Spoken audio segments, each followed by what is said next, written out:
मुलांनो, आज आपण कालच्या दिवसाला आपण दुसरे पहिली इकाईतील पहिला घटक हे मातृभूमी हा अभ्यासलेला आहे हिंदी विषयामध्ये. आज आपण स्वाध्यायामधील त्याच जो स्वाध्याय काल आपण सोडला होता त्या स्वाध्यायाच्या खाली एक व्याकरणातील घटक दिलेला आहे आणि त्या व्याकरणाचा अभ्यास आज आपण या ठिकाणी करणार आहोत. देखिए, हिंदी में हमें बहुत से व्याकरणों की जानकारी लेनी है. उस व्याकरण में जो उपघटक है विराम चिन्ह, इस विराम चिन्ह यानी क्या, विराम चिन्ह के प्रकार कौन कौन से हैं, इसका इस्तेमाल किस प्रकार किया जाता है, इसके बारे में जानकारी हमें लेनी है. सिर्फ प्रारंभिक स्तर पर हम ये जानकारी ले रहे हैं. जब हमारी पाठशाला शुरू होगी तब मैं आपको इसकी व्याख्या फिर से तुम्हें लिखकर दे दूंगा. आज सिर्फ हमें उस विराम चिन्ह के प्रकार कौन कौन से है, कौन सा विराम चिन्ह किस प्रकार निकाला जाता है और उसके वाक्य में किस प्रकार इस्तेमाल किया जाता है, यही देखना है. देखिए, पन्ने नंबर 2 पर विराम चिन्ह. ये जो चिन्ह मैंने निकाले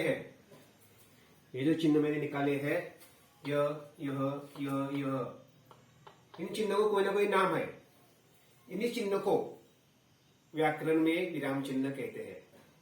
उस विराम चिन्ह के 10 प्रकार का अध्ययन हमें करना है. आज सिर्फ इस वीडियो में हम इस अच्छी की तासिका में सिर्फ हम 5-6 प्रकार का अध्ययन करेंगे और कल के अगले तासिका में हम रहे हुए 4 प्रकार का जाने के बारे में देख लेंगे. पहला प्रकार है पूर्ण विराम. हिंदी में पूर्ण विराम इस प्रकार निकाला जाता है. मराठीमध्ये आपण उभी रेष म्हणतो बघा वाक्य संपल्यानंतर. मराठीमध्ये आपण काय करतो, टिंब देतो वाक्य संपल्यानंतर. हिंदीमध्ये तसं नाही. हिंदीमध्ये जब वाक्य पूरा होता है तब यह पूर्ण विराम लगाया जाता है. यह इस प्रकार चिन्ह निकाला जाता है, इस प्रकार का चिन्ह होता है वह. जब वाक्य पूरा होता है तब वाक्य के अंत में इस विराम चिन्ह का प्रयोग किया जाता है.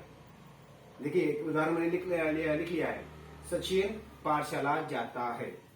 वाक्य पूरा हुआ, क्रिया पूर्ण हुई है. क्रिया कौन सी है, जाने की क्रिया है. कहा जा रहा है, पाठशाला. कौन, सचिन. सचिन पाठशाला जा रहा है.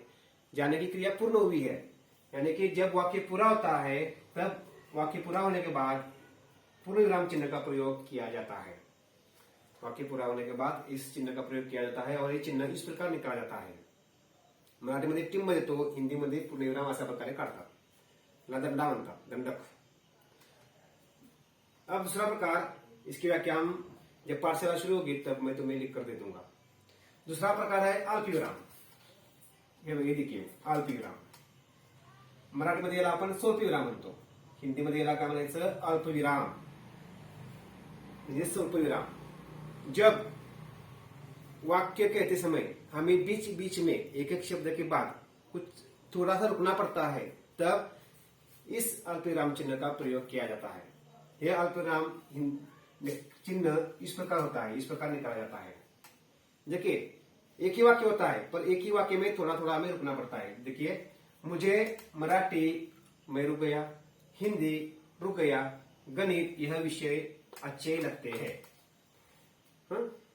मुझे मराठी, हिंदी, गणित यह विषय अच्छे लगते हैं. तो इस वाक्य में कहा का अल्पविराम हमें देना होगा. देखिए, मुझे मराठी मैं थोड़ा रुक गया हूं इसलिए अल्पविराम. हिंदी अल्पविराम.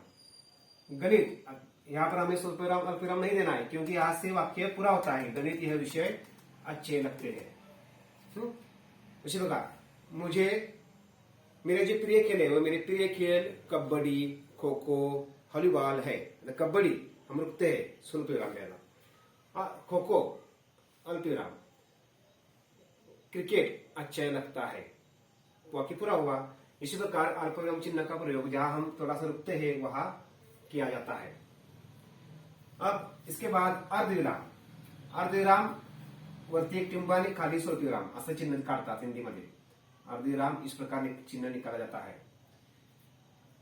वाक्य में अल्पविराम से थोड़ा अधिक और पूर्ण विराम से थोड़ा कम जहां हमें रुकना पड़ता है वहां अर्धविराम चिन्ह का प्रयोग किया जाता है. म्हणजे वाक्यामध्ये थोडं थोडं आपण जे थांबतो बघा त्याच्यापेक्षा जरासं अधिक आणि पूर्ण वाक्य होण्याच्या जास्त कमी ज्यावेळी आपण थांबतो तेव्हा अर्धविराम चिन्हाचा प्रयोग करता.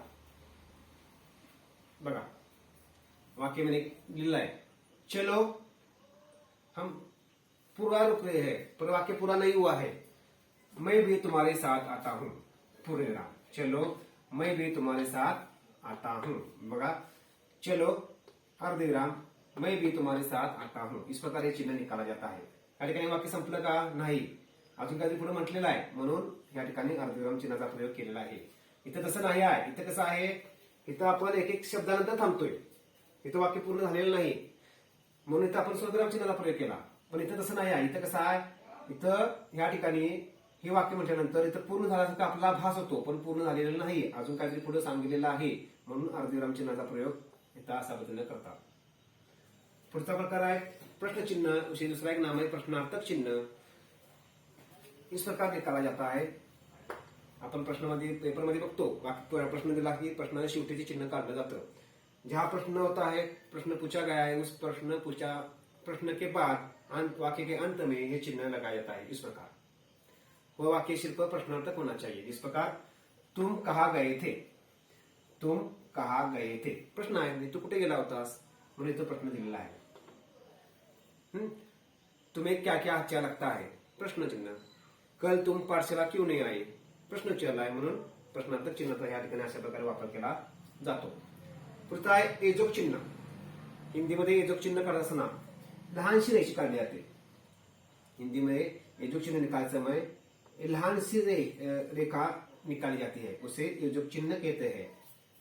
ये लहान छोटी है, नहीं वाक्य के बीच में ये एजोग चिन्ह लगाता है. सुख दुख, अमीर गरीब, आज कल. इस प्रकार आज कल इस प्रकार इस एजोग चिन्ह का प्रयोग किया जाता है. सुख दुख बघा मध्ये काढलेला आहे, नहीं आजकल. इस प्रकार उसके बाद है विस्मयादिबोधक चिन्ह. मराठीमध्ये याला उद्गाराचं चिन्ह म्हणतात. एक उभी रेष काढायची आणि खाली टिंब द्यायची, याला काय म्हणायचं मराठीमध्ये उद्गाराचं चिन्ह, हिंदीमध्ये विस्मयादिबोधक चिन्ह. वाक्य में जहां भावनात्मक शब्द आते हैं वह भावना यानी कि आश्चर्यजनक भावना हो, हास्य की भावना हो, दुख की भावना हो, तिरस्कार की भावना हो, तो उस शब्द के बाद यह चिन्ह लगाया जाता है. और ये विस्मयादिबोधक चिन्ह वाक्य के प्रारंभिक शब्द के बाद ही आता है. जैसे कि बाप रे कितना बड़ा सा. बाप रे या मैंने चिन्ह निकाला है कितना बड़ा सा. बघा बाप रे या शब्दानंतर चिन्ह काढलेला आहे कितना बड़ा सा. इस वाक्य से कौन सी भावना व्यक्त होती है? आश्चर्यजनक भावना. यानी कि बाप रे कितना बड़ा सा, अरे रे वह मर गया, वाह कितना सुंदर बगीचा. इस प्रकार इस चिन्ह का प्रयोग किया जाता है. बाप रे, वाह, टिंब, कितना सुंदर बगीचा, कितना सुंदर बगीचा. अशा प्रकारे या मैंने सिर्फ 6 प्रकार के बारे में जानकारी दी है. या ठिकाणी आपण आता फक्त व्याकरणामधील 6 प्रकार बघितले आहेत. पूर्णविराम अशा प्रकारे काढतात, अर्धविराम म्हणजे स्वल्पविराम म्हणतात अशा प्रकारे, अर्धविराम एक टिंब आणि स्वल्पविराम दिला जातो. प्रश्नचिन्ह म्हणजे प्रश्नार्थक चिन्ह अशा प्रकारे, योजक चिन्ह लहानशी रेष आणि विस्मयादिबोधक चिन्ह उभी रेष आणि टिंब. ये 4 प्रकार है वह कल की तासिका में हम देख लेंगे.